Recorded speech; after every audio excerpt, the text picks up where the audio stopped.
Graça e paz, minha irmã e meu irmão querido do Salmo 128. Louvado seja o Senhor Jesus pela tua vida e louvado seja o Senhor Jesus pela minha vida e pela vida de todas as intercessoras desse ministério. E louvemos ao Senhor pela nossa família, por todos eles e por tudo aquilo que nós temos e por tudo aquilo que nós somos, porque com toda certeza tudo vem das mãos do Senhor. Tudo é motivo de agradecermos ao Senhor.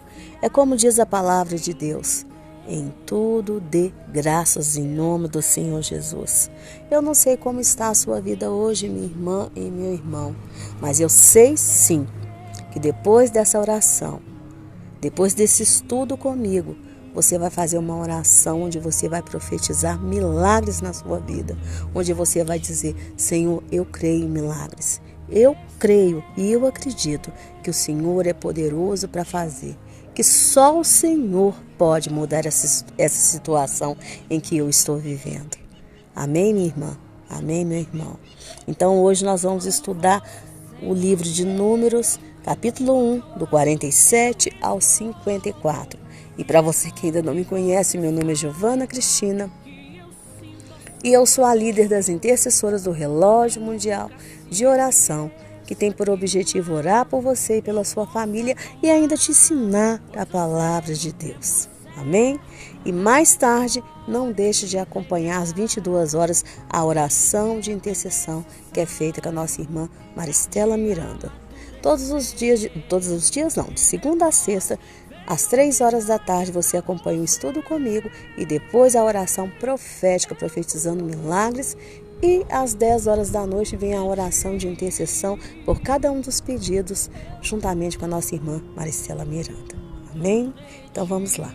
Se você ainda não é inscrito nesse canal, se inscreva, porque a partir do momento que você se inscreve, você já está dando autorização espiritual para que possamos orar por você, jejuar por você, te ajudar nessa batalha em que você está vivenciando. Amém?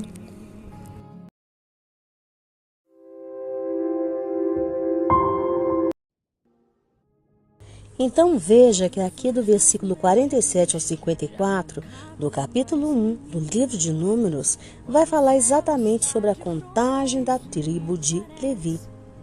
Pois veja que na verdade eles não foram contados.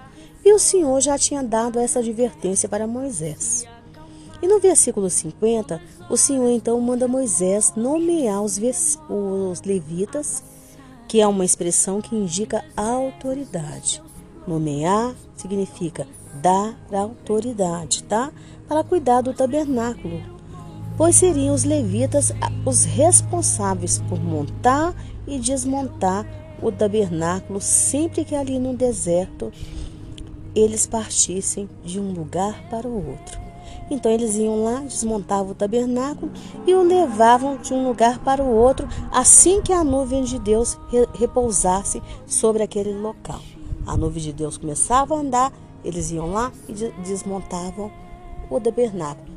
Onde a nuvem de Deus pousasse, eles entendiam que era ali que eles tinham que parar e montar o tabernáculo novamente. E entenda que qualquer pessoa que ousasse, fazer o trabalho dos levitas ou se aproximar do trabalho deles, essa pessoa seria morta pelo próprio Deus. Quando a arca caiu ali, ele foi colocar a mão, né? É usar o nome dele, ele foi colocar a mão, o Senhor o matou. E Davi ficou totalmente indignado. Mas quem mandou aquele homem colocar a mão na arca? Ele não era levita, ele não podia ter amparado, ele não podia fazer um trabalho de um levita. Eram os levitas que tinham que carregar a arca. Não era nem para aquela arca estar no carro de boi, não era. Era para ela ter sido carregada por um levita. Eles estavam ali totalmente errados desde o início, entendeu? Às vezes isso acontece com a gente está errado desde o início, as coisas dão errada, aí a gente quer colocar a culpa no Senhor, quer achar que Deus foi radical demais, não é isso? Então, e ali, aí depois a gente fala assim, quem pode entender Deus? Podemos entender Deus sim, basta a gente conhecer a palavra. Quanto mais nós conhecemos a palavra, mais nós vamos conhecer a Deus. por meio da palavra, né? E ali no acampamento, as tribos eram sinalizadas por uma bandeira. E a partir de amanhã nós vamos ver o que significa cada bandeira daquela. O que estava escrito em cada bandeira daquela, de cada tribo. E você vai ver, minha irmã e meu irmão, que é algo tremendo em nome do Senhor Jesus. Mas qual é a sabedoria para nós hoje? Bem, então veja que os levitas eles não foram contados, não é? Eles não foram contados, embora eles tinham uma função. Isso porque a contagem era para quê? Era para que Israel soubesse o seu poder de guerra. Quais são os homens de 20 a 60 anos que poderiam fazer parte do exército de Israel, né? Quais são os homens de 20 e 60 anos que podiam segurar uma arma na batalha? Pois entenda que a terra era uma promessa de Deus, claro que era. Porém, para tomar posse dessa terra, eles tinham que lutar.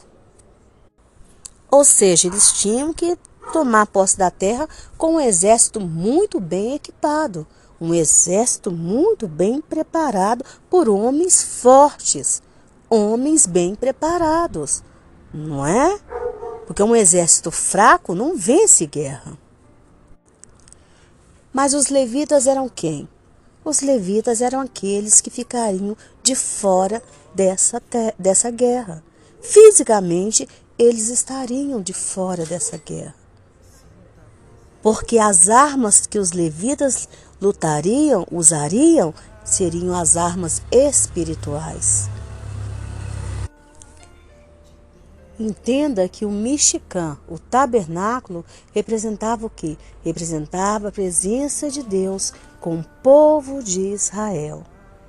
Então, a partir do momento que a Torá diz que os levitas cuidavam de montar e desmontar o tabernáculo, significa que os levitas cuidavam da parte espiritual do povo de Israel.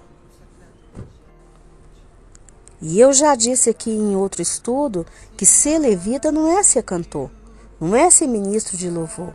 Entenda que ser levita é ser alguém que está cuidando ou zelando pela vida espiritual do povo de Deus. Entenda que o povo cuidava da promessa, né, que eles tinham recebido, né? E os levitas cuidavam para que aquele povo se mantivesse em paz com o Senhor. São os levitas que cuidavam que aquele povo estivesse em constante paz com Deus. E qual é a promessa que o povo tinha? A terra de Israel, ou seja, a terra de Canaã.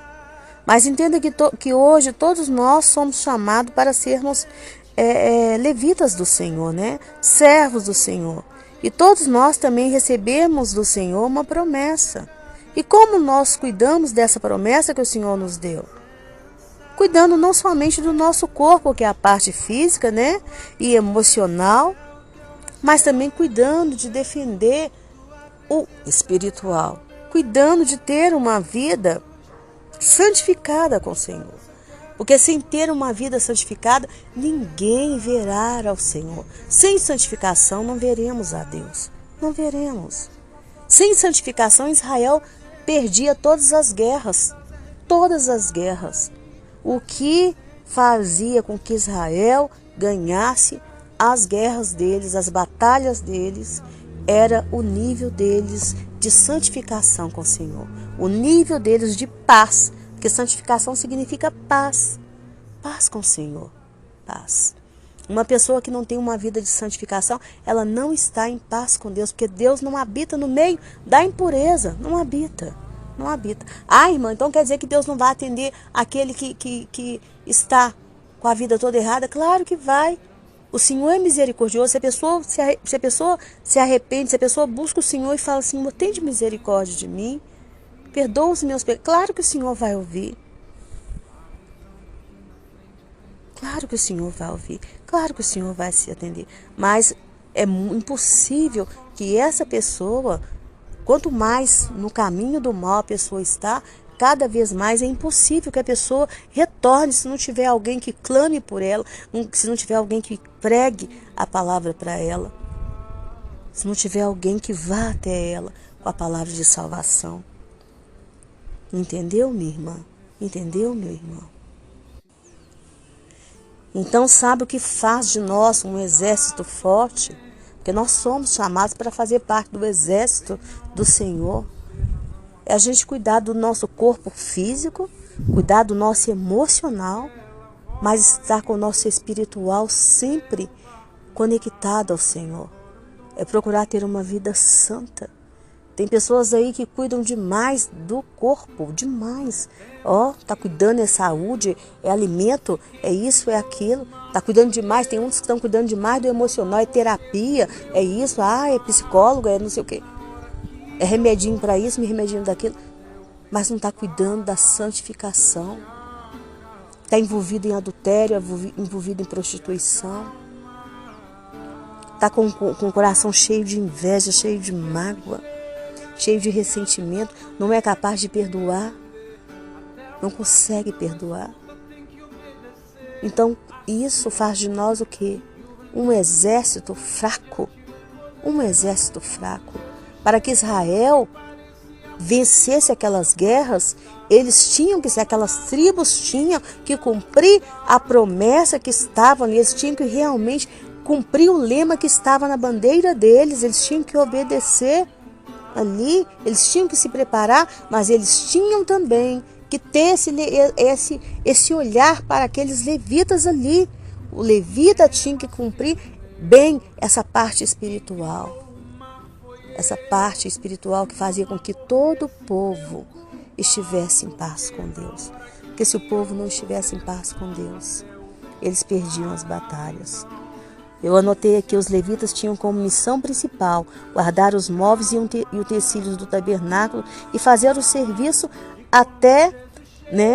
o serviço ajudando Arão e seus descendentes.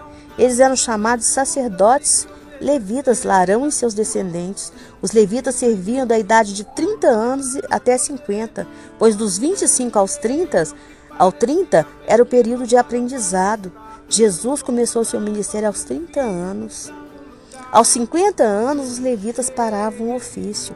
Mas no tempo de Davi reduziu esse trabalho para 20 anos.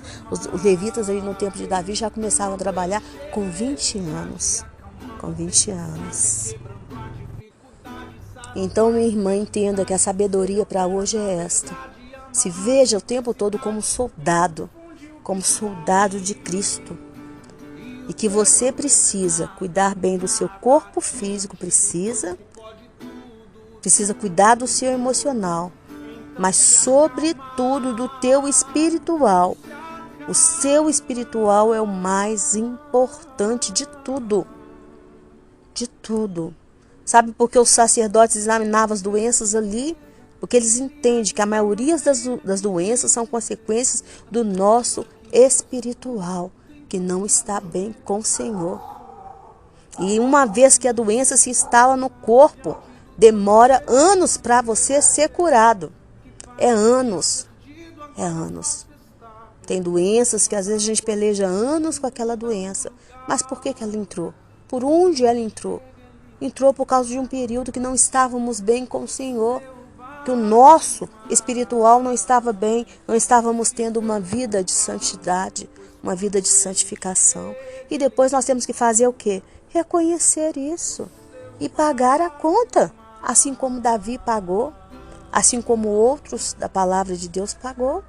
Nós temos que saber entender todas as coisas, minha irmã e meu irmão, para que não andemos por aí em inimizade com o Senhor, porque tudo que o diabo quer é que venhamos estar em inimizade com o nosso Deus, e nós não podemos estar em inimizade com o nosso Deus. Amém? É o que eu falo, o que eu ensino. Eu falo muito sobre diagnóstico espiritual. Eu sei que todas as pessoas entendem. O diagnóstico espiritual é isso, é procurar saber por onde aquele mal entrou. A palavra de Deus fala, lembra-te de onde caíste. Nós temos que entender por onde aquele mal entrou E quando nós identificamos por onde entrou, é onde que a gente pede perdão, se arrepende e fala, eu vou esperar passar esse tempo de consequência, porque se eu estou viva, é porque o Senhor teve misericórdia de mim, porque o Senhor poderia ter te matado com aquela doença, com aquele acidente, o Senhor poderia, com aquela falência, com aquela miséria, ele poderia, mas se ele não matou, é porque ele só quer te ensinar, que ele te chamou para ser santo, porque o nosso Deus é santo. O Senhor não nos chamou para ser perfeito, porque o Senhor sabe que seria impossível de sermos perfeitos. Mas santificação sim, porque foi para isso que Ele nos deu o Espírito dEle, que é santo. Amém? Então vamos orar e vamos profetizar. Tem pessoas que precisam do milagre da cura física. Tem outros que precisam do milagre da cura emocional. Tem outros que precisam do milagre da santificação. Não consegue se libertar de pecados carnais. Não consegue. É milagre. É só um milagre mesmo. Está difícil demais. Aquilo que é difícil demais é milagre. Tem que ser milagre na sua vida, minha irmã. Tem que ser milagre na sua vida, meu irmão. Nós vamos profetizar a libertação. Em nome do Senhor Jesus. Vamos profetizar. Porque o Senhor é Deus. Aquele que pode todas as coisas. Amém? Deus de bondade, Deus de fidelidade, Deus de misericórdia. Pai de bondade, de amor e de luz. Pai, no nome santo de Jesus. Pai querido, esse é o momento de declarar milagres, Pai querido. E eu profetizo milagres como igreja na vida dessa irmã que precisa de libertação. Só um milagre, Pai, pode libertar essa irmã desse desejo carnal que está consumindo essa irmã todos os dias, Pai. Desse desejo carnal que vem como fogo, que não está deixando ela dormir, Pai, à noite. Só um milagre, Pai. Só um milagre. Só um milagre, Espírito Santo, para tomar conta da mente dela, Pai. Para que ela seja avivada do Teu Espírito e liberta desse espírito de carnalidade, Espírito Santo. Só um milagre. Só um milagre, Espírito Santo, para libertar esse homem de todo esse espírito de prostituição, para libertar esse homem de toda essa obra de feitiçaria que foi feita na vida dele desde quando ele tinha 5 anos de idade. Esse espírito de prostituição que faz ele querer se comportar como se ele fosse uma mulher, sendo que ele não é uma mulher, ele é um homem. Só um milagre, Espírito Santo, só o Teu milagre da purificação. Faz. Queima como fogo todos esses demônios, Espírito Santo, em nome do Senhor Jesus. Queima como fogo em nome do Senhor Jesus. Só um milagre, Espírito Santo. Só um milagre. Só um milagre, Espírito Santo, pode libertar essas famílias. Só um milagre, Espírito Santo, pode curar. Pode curar essa mulher, Pai, em nome do Senhor Jesus, de todas essas enfermidades que entraram no corpo dela, Pai, em nome do Senhor Jesus, por causa desses pecados carnais. Liberta, Senhor, liberta em nome do Senhor Jesus. Liberta, Pai, do alto da cabeça à planta dos pés. Cura do alto da cabeça ao calcanhar. Cura, Pai, em nome do Senhor Jesus, só um milagre, a ponto dela poder testemunhar, Pai, em nome do Senhor Jesus. Nos ensina, Pai, nos ensina a ter contentamento em tudo aquilo que o Senhor faz, porque o Senhor é bom, o Senhor é maravilhoso, Pai. Só um milagre, Pai, só um milagre em nome do Senhor Jesus pode tirar esse espírito de miséria, derrotar esse demônio da miséria que está acorrentando a vida dessa família, Pai. Só um milagre, Pai, é só um milagre pode tirar essa família da sarjeta, Pai. Só um milagre. Deus, só um milagre pode lhe curar essa mulher, Pai. A família dela todinha já morreu, Pai. Já morreu no sanatório. Diabo, você está repreendido em nome do Senhor Jesus. Porque um milagre vai libertar essa mulher. Um milagre vai curar o cérebro dessa mulher em nome do Senhor Jesus. E ela não será mais chamada de louca. Ela não será mais chamada de intempestiva. Intempestiva é o vento. Intempestiva é o vento. Aretikisari de anáciris, deikisari de anáciris de mianaxuri, atinikasari de anóciri. milagre. Só o milagre, Pai, pode curar. Em nome do Senhor Jesus. Pode libertar todos esses que estão cativos, Pai. Aprisionados por esse espírito da loucura, por esse espírito da demência, por esse espírito da enfermidade, por esse espírito da miséria, por esse espírito, Senhor, da violência. Só o milagre por esse espírito da impureza.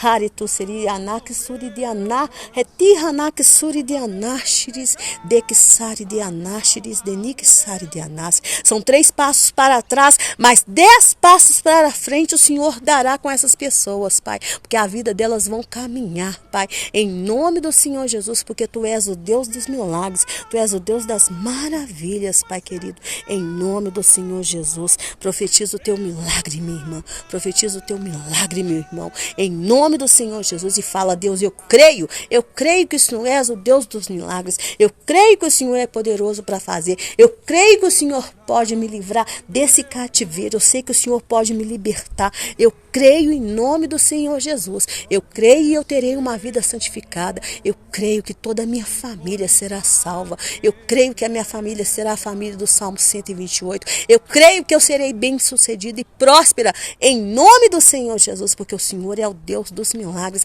e eu não vou acreditar nas maldições que já me lançaram, eu vou acreditar naquilo que a Tua palavra diz, em nome do Senhor Jesus, amém e amém. Amém, minha irmã?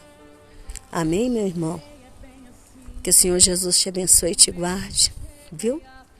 Que a luz do Senhor, que o rosto dele resplandeça sobre o seu, em nome do Senhor Jesus, assim como eu peço ele todos os dias para resplandecer sobre o meu.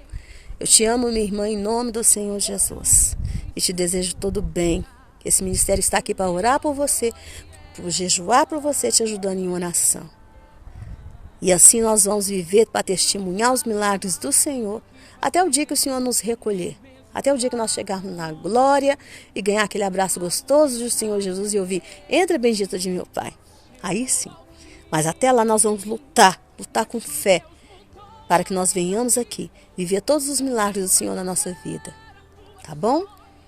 Glorificar o nome do Senhor. Um beijo, fique com Deus e até amanhã, se Deus quiser.